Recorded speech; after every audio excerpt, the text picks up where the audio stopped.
Bonjour, dans cette vidéo on va commencer sur la section 15 des notes de cours qui porte sur les théories logiques. Je vais commencer par un peu de motivation, et pour ça on va juste rappeler que les raisonnements qu'on fait sur les formules logiques sont souvent exprimés en termes soit de satisfiabilité d'une formule, l'existence de modèles pour une formule, ou de validité d'une formule. Alors pour rappel, une formule phi est satisfiable s'il existe une interprétation i et une valuation ρ, telles que i et ρ ensemble satisfont la formule. Dans le cas de l'existence d'un modèle, on demande à ce qu'il existe une interprétation i telle que pour toute valuation ρ, on ait que i et ρ ensemble satisfont la formule. Et dans le cas de la validité, on demande à ce que pour toute interprétation i, pour toute valuation ρ, on ait que i et ρ ensemble satisfont la formule. Juste un exemple, on va prendre la signature qu'on a déjà rencontrée dans la vidéo sur la section 10. C'est une signature dans laquelle on n'a aucun symbole de fonction, c'est l'ensemble vide ici. Par contre, on a deux symboles de relation, ces deux symboles binaires qui prennent deux arguments, un symbole pour l'ordre et un symbole pour l'égalité. Et les interprétations possibles de cette signature sont par exemple de prendre pour domaine l'ensemble des entiers naturels, ou l'ensemble des entiers relatifs, ou l'ensemble des nombres rationnels, et avec dans les trois cas, on utilise pour l'interprétation du symbole plus petit que l'ordre habituel sur le domaine, sur les entiers naturels ou relatifs, ou sur les rationnels. Et pour l'interprétation du symbole d'égalité, on va prendre l'égalité sur le domaine aussi. Voici maintenant un exemple de formule qu'on pourrait vouloir écrire sur cette signature. C'est la formule quel que soit x, il existe y tel que y soit plus petit que x. Et on peut vérifier que dans cette interprétation sur le domaine des rationnels, cette formule est satisfaite. C'est une formule close d'ailleurs, donc satisfaction et modèle coïncident.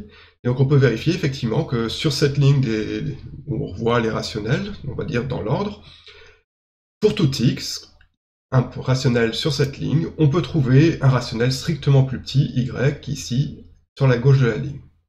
Par contre, si on essayait de vérifier cette formule sur cette interprétation dans les antinaturels, ça ne marcherait pas, parce qu'on peut choisir comme élément x, pour tout x, on peut choisir l'élément 0, et à ce moment-là, il n'existe pas de y strictement plus petit que 0 dans les entiers naturels. Donc la formule n'est pas satisfaite.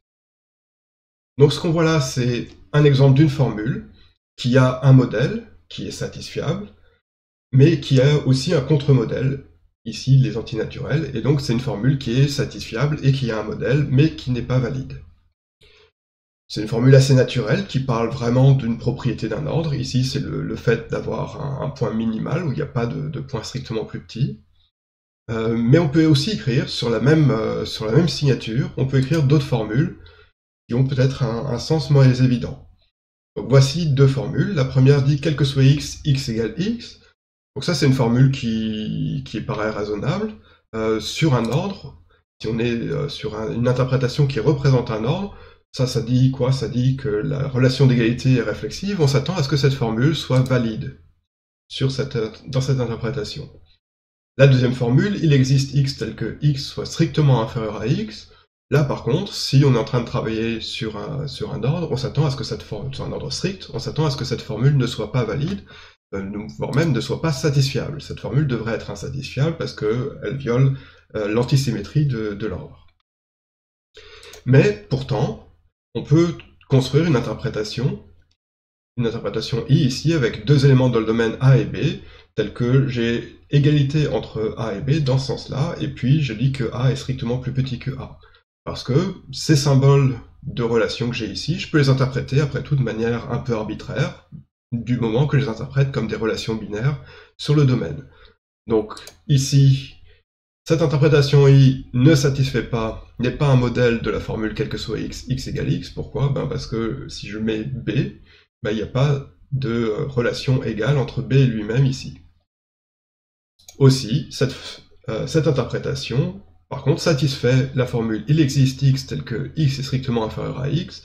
Pourquoi? Parce que j'ai cet élément du domaine A, tel que j'ai a strictement inférieur à a dans cette interprétation. Juste pour noter, je n'ai pas spécifié la valuation ρ ici, parce que de toute façon c'est des formules closes, donc satisfaction et avoir un modèle coïncident, puisque ce sont des formules closes. Donc quel est le problème ici? C'est que bien que lorsqu'on utilise cette signature sur les ordres, avec le symbole plus petit et le symbole égal, et qu'on s'attend a priori à ce que les interprétations aient quelque chose à voir avec un ordre, Eh bien en fait, non, pas du tout. Une interprétation peut faire tout à fait n'importe quoi, comme mettre l'égalité dans un sens ici entre A et B et dire que A est strictement plus petite qu'elle-même.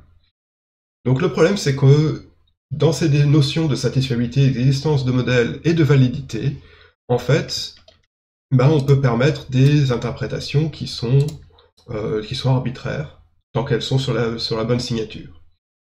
Et ce qu'on voudrait, ce serait avoir un mécanisme pour pouvoir décrire quelles sont les interprétations qui nous intéressent réellement. Par exemple, sur la signature ici, avec le symbole plus petit que et l'égalité, on voudrait avoir un moyen d'exprimer le fait qu'on veut regarder uniquement des interprétations ici, I, qui ressemblent à quelque chose dans lequel ces symboles sont interprétés correctement. Donc on s'attend à ce que strictement plus petit, ce soit une relation d'ordre, que l'égalité, ce soit l'égalité.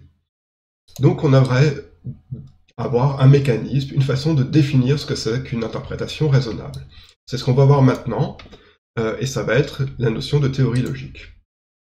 Donc la définition d'une théorie, c'est déjà on va se fixer une signature du premier ordre, un langage du premier ordre, et une théorie c'est un ensemble T de formules sur cette signature. Avec deux conditions. La première, c'est que toutes les formules de la théorie doivent être des formules closes. Donc pour rappel, une formule close, c'est une formule qui n'a pas de variable libre, c'est-à-dire, formellement, quelle que soit une formule phi appartenant à cet ensemble grand T, l'ensemble des variables libres de phi, c'est l'ensemble vide. La deuxième condition, c'est que T soit fermé par conséquence logique. Ça, qu'est-ce que ça veut dire? Ça veut dire que si je prends une formule close psi, et que cette formule est une conséquence logique de mon ensemble de formules grand T, alors, cette formule psi appartenait déjà à l'ensemble grand T dès le début. C'est ça, dire que c'est fermé par conséquence logique. Je prends mon ensemble de formules, je vois une formule qui a une conséquence là-dedans, et en fait c'est déjà à l'intérieur. C'est fermé par cette opération de conséquence logique. L'ensemble, je ne peux pas en sortir juste en trouvant des conséquences logiques. Donc juste pour fixer les notations, si jamais vous avez oublié ce que ça voulait dire que T a pour conséquence logique psi, ça veut dire que pour toute interprétation I, si I satisfait toutes les formules de T, alors I satisfait aussi la formule psi. Encore une fois, comme on travaille avec des formules closes, je dis satisfait ou est un modèle, c'est équivalent. Et si vous n'êtes pas sûr de ce que ça veut dire I satisfaire toutes les formules de T, ça veut dire vraiment explicitement, pour toute formule phi appartenant à T, I satisfait la formule phi. Donc un exemple de théorie, c'est un exemple un peu trivial, c'est l'ensemble de toutes les formules closes sur la signature. Pourquoi? Cet ensemble, déjà, ne contient que des formules closes, donc ça satisfait ma première condition. Et d'autre part, il va bien être fermé par conséquence logique, puisque regardez la condition, ça me dit, quelle que soit psi une formule close, blablabla, alors psi appartient à T.